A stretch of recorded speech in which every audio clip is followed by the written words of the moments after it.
आदाब नाज़रीन, Z news में आपका खैर मकदम है। आज़ादी का अमृत महोत्सव के एक हिस्से के तौर पर डिप्टी कमिश्नर पुंछ इंद्रजीत ने डीसी ऑफिस पुंछ से साइकिल रैली को झंडी दिखाकर नौजवानों में वतन परस्ती के जज्बे को फ़रोग दिया और फिट इंडिया और फिट पुंछ तहरीक को भी फ़रोग दिया। रैली शहीद Manjeet Singh boys higher secondary school Poonch पर इख्तिताम पजीर हुई। आगे देखिए हमारे नुमाइंदा जहांगीर अहमद की रिपोर्ट।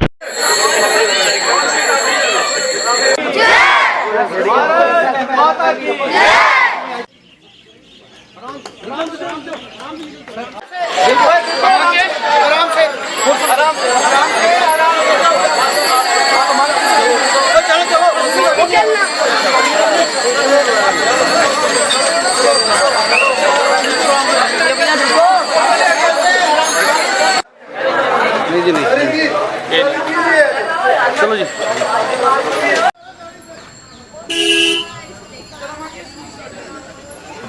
महोत्सव के तौर पे मनाया जा रहा है और डिफरेंट जो विभाग हैं उनकी तरफ से अलग अलग कार्यक्रम किए जा रहे हैं पूरे साल भर में।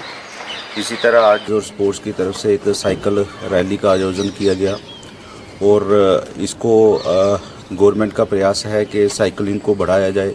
इसके बहुत फ़ायदे होते हैं। आपको पता है कि जो हमारा इन्वायरमेंट है उससे भी वो भी क्लीन रहता है, सेहत भी ठीक रहती है और एक डिफरेंट जो लुक होती है जब साइकिलिंग के लिए जो लोग जाते हैं तो उसका एक अपना एम्बियंस भी होता है। तो आज जहां अलग अलग जगह से बच्चों ने जो है पार्टिसिपेट किया और एक रैली जो है डीसी ऑफिस से लेकर जो हमारा स्पोर्ट्स स्टेडियम है वहां तक जाएगी।